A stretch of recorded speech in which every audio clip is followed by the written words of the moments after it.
আসসালামু আলাইকুম প্রিয় শিক্ষার্থী, আমি মোহাম্মদ হানিফ চৌধুরী, সহকারী অধ্যাপক, হিসাব বিজ্ঞান বিভাগ, ন্যাশনাল আইডিয়াল কলেজ। এখন আমরা এইচএসসি হিসাব বিজ্ঞান দ্বিতীয় পত্রের মজুদ পণ্যের হিসাব রক্ষণ পদ্ধতি অধ্যায় ৮-এর শীটের অঙ্ক নাম্বার ১-এর গ অংশটি করব এবং এর ক ও খ এর আগের ভিডিওতে আমরা করেছিলাম এবং এর সাথে আমরা অঙ্ক নাম্বার ২-এর সম্পূর্ণ অংশ করব। করণীয় গতে বলা হয়েছে ফিফো পদ্ধতিতে বিক্রয়কৃত পণ্যের মূল্য নির্ণয় করো। আমরা মজুদ পণ্য, প্রারম্ভিক মজুদ পণ্য, প্রারম্ভিক মজুদ পণ্য এটি আমরা করণীয় খতে বের করেছিলাম 40,000 টাকা। সেখান থেকে আমরা এখানে লিখে দেব। এরপর এর সাথে যোগ হবে ক্রয়। আমরা সেখানে করণীয় কতে লিখেছিলাম মোট ক্রয়ের পরিমাণ 67,000 টাকা। সেই অংশটি এখানে লিখে দিচ্ছি। এবার আমরা যোগ করি 1,07,000 টাকা বের হয়। এখান থেকে বিয়োগ যাবে সমাপনী মজুদ পণ্য। সমাপনী মজুদ পণ্য আমরা সমাপনী মজুদ পণ্য করণীয় খতে বের করেছিলাম 8,400 টাকা। আমরা এবার 1,07,000 থেকে 8,400 বিয়োগ দিই, 98,600 টাকা বের হলো। এটাই হচ্ছে বিক্রিত পণ্যের মূল্য। বিক্রিত পণ্যের মূল্য আমরা তারপর একটু দেখে নিচ্ছি আগে যে আমরা করেছিলাম। এই দেখো করণীয় খ, এখানে আমরা ক্রয় বের করেছিলাম এই যে 25,000, 42,000, টোটাল হচ্ছে 67,000 টাকা, যেটি আগের ক্লাসে দেখানো হয়েছিল। সেটিকে আমি আবার একটু দেখালাম। আর প্রারম্ভিক মজুদ পণ্য এই যে শুরুতে যেটা ছিল এটা, আর সমাপনী মজুদ পণ্য আমরা লাস্টে যে রেজাল্টটা বের করেছিলাম এই যে 300 একক 8,400, এই 8,400ই হচ্ছে সমাপনী উদ্বৃত্ত বা সমাপনী মজুদ পণ্য। এই টাকাটাই আমরা কি করেছি এখানে বসায় দিয়েছি। ঠিক আছে, তাহলে আজকে আমাদের ১ নং প্রশ্নের করণীয় গ এখানেই সমাপ্ত হলো। এখন আমরা ২ নম্বর প্রশ্নের করণীয় ক অংশটি করব। এখানে প্রশ্নে বলা হয়েছে করণীয়তে মে মাসের প্রাপ্তির পরিমাণ নির্ণয় করো এবং উদ্দীপকে দেখি আমরা যে আগমন লেখা আছে। আগমন মানে হচ্ছে প্রাপ্তি। ৫ তারিখে আছে আর হলো ২০ তারিখে দেয়া আছে। ৫ তারিখে আছে ৫০০ একক ১২ টাকা করে, আর ২০ তারিখে দেয়া আছে ১৫০০ একক ১৩ টাকা করে। আমরা এখন কি করব, ৫০০ ইন্টু ১২ আর ১৫০০ ইন্টু ১৩ দিয়ে গুণ দেব। তাহলে আমরা মে মাসের ৫ তারিখ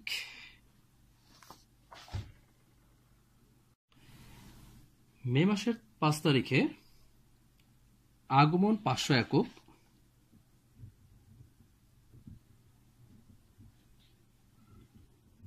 বারো টাকা করে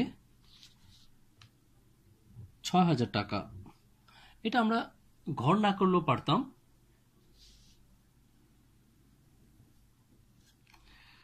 এরপর হচ্ছে ২০ তারিখ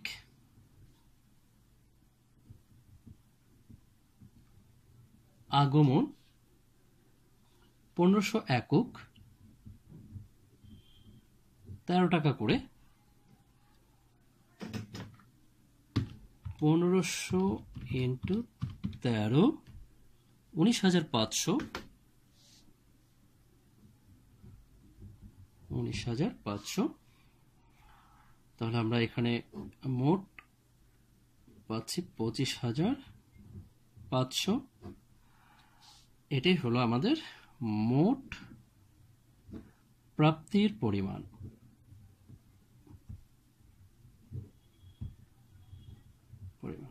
ব্যাস। এখন আমরা 2 নম্বর অঙ্কের করণীয় খ অংশটি করব। এখানে বলা হয়েছে ফার্স্ট ইন ফার্স্ট আউট পদ্ধতিতে খতিয়ান প্রস্তুত করো। তাহলে ফার্স্ট ইন ফার্স্ট আউট পদ্ধতিতে, এবং প্রথমে বলা আছে মে 1 প্রারম্ভিক মজুদ 1000 একক 10 টাকা দরে। তাহলে আমরা কি লিখবো এখানে? মে 1 ব্যালেন্স 1000 একক 10 টাকা করে। তাহলে 1000 একক 10 টাকা করে 10,000 টাকা।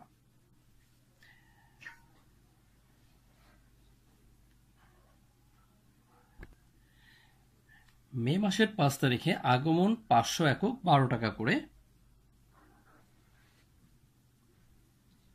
আগমন 500 একক 12 টাকা করে 6,000 টাকা। তাহলে আমার আগে ব্যালেন্স ছিল 1000 একক 10 টাকা করে 10,000, আর নতুন যেটা ক্রয় করেছি সেটা 500, ঠিক তার নিচে লিখে দিতে হবে, এবং আগেই বলেছিলাম এটা কপি করে পেস্ট করে দিলেই হবে। এরপর 10 তারিখে বলা হয়েছে নির্গমন 700। নির্গমন মানে হচ্ছে কি? ইস্যু। তাহলে 10 তারিখ নির্গমন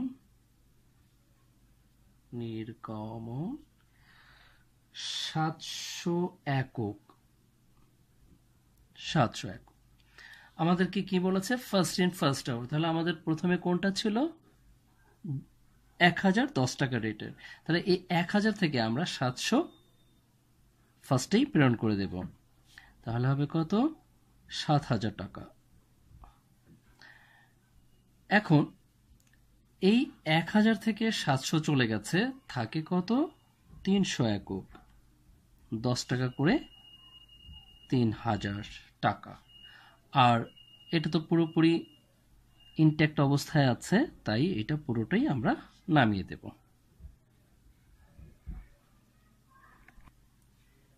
এরপর 15 তারিখ আবার বলেছে নির্গমন 400 একক।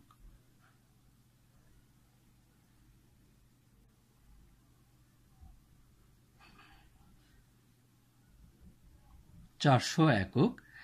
এখন আগের দিনের ব্যালেন্সে আমার ছিল কতগুলো? 300। তাহলে এই 300 আমি প্রথমে পাঠিয়ে দেব। রেট কত? 10 টাকা করে 3,000। আর আরো বাকি আছে কত? 100, কারণ 400-র মধ্যে তো 300 পাঠিয়ে দিয়েছে, আরো 100 পাঠাতে হবে। তাহলে আরো 100, সেটা নেব কোত্থেকে? পরেরটা থেকে। পরে আছে কত? 12 টাকা রেট। 12 টাকা রেট 1200 টাকা। এখন আসো, এই 300 থেকে এই 300 চলে গেছে, তাহলে এখানে নীল। 500 থেকে 100 চলে গেছে, তাহলে এখানে 400 এখনো আছে ব্যালেন্স। 4 12 48, 4,800। এরপর 20 তারিখ আগমন 1500 একক 13 টাকা করে।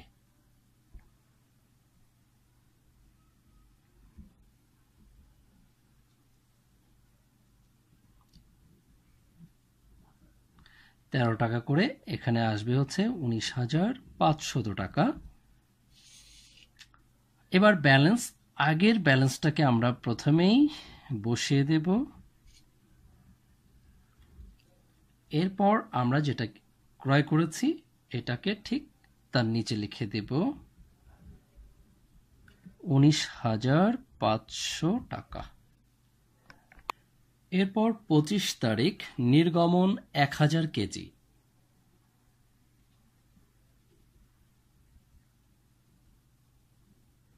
নির্গমন 1000 কেজি বা একক। 400 একক প্রথমে আছে, আমরা প্রেরণ করব কত? 1000 একক। তাহলে 1000 একক থেকে 400 একক থেকে প্রথমে আমরা প্রেরণ করব 4800, কিন্তু আমার মোট প্রেরণ করতে হবে কিন্তু 1000। আমরা প্রেরণ করেছি 400, আরো কত প্রেরণ করতে হবে? 600। এই 600 আমরা নেব থেকে? এই 1500 থেকে, 13 টাকা করে। তাহলে 600 × 13 7800 টাকা হয়। এবার 400 থেকে 400 চলে গেছে, এখানে নীল। 1500 থেকে 600 চলে গেছে, থাকে 900, রেট 13 টাকা করে। তাহলে 900 × 13 11700।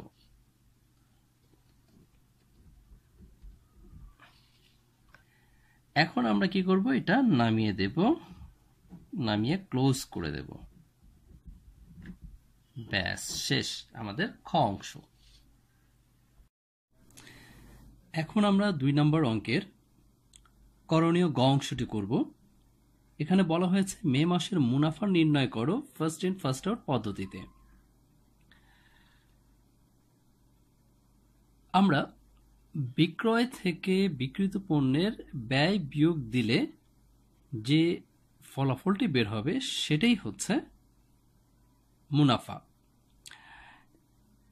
এই অংশটি আমরা আর্থিক বিবরণীতে করেছি এবং এই অংশের আংশিক অংশ আমরা এর আগের অঙ্ক 1-এর গতে করেছি। এখানে আমাদেরকে বিক্রয়ের পরিমাণ প্রথমে লিখতে হবে। এখানে বিক্রয়ের পরিমাণ দেয়া আছে নির্গমন 715 টাকা দরে বিক্রয়, আর 415 টাকা দরে বিক্রয়, 1016 টাকা দরে বিক্রয়। 700 × 15, 400 × 15, 1000 × 16, 10,500, 6,000, 16,000, সবগুলো যোগ করলে হবে 32,000 টাকা। প্রথমে আমরা লিখব প্রারম্ভিক মজুদ পণ্য, এর সাথে যোগ করব ক্রয়, এর থেকে বিয়োগ দিব সমাপনী মজুদ পণ্য।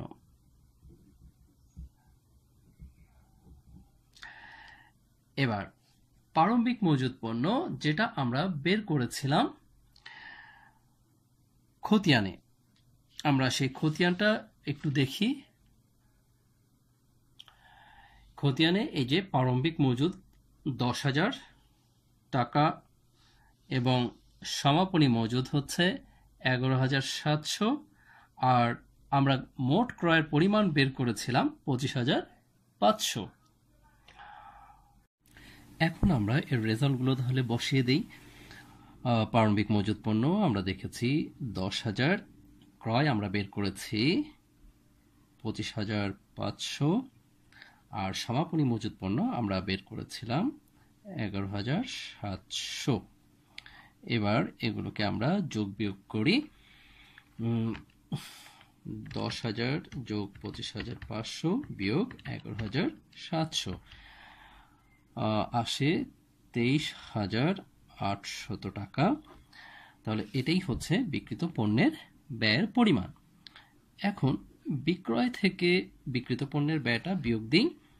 -32,000 থেকে বিয়োগ দিলে হয় 8,200 টাকা। এটাই হচ্ছে আমাদের মে মাসের মুনাফার পরিমাণ। তাহলে আমরা এখানে লিখতে পারি মোট মুনাফা, অথবা শুধু লিখতে পারি মুনাফা, মোট মুনাফা। এই পর্যন্তই। আগামী ভিডিওতে আমরা 3 নম্বর অঙ্কের সম্পূর্ণ অংশ করব। তাহলে আজকের মতো এখানেই বিদায় নিচ্ছি। আল্লাহ হাফেজ।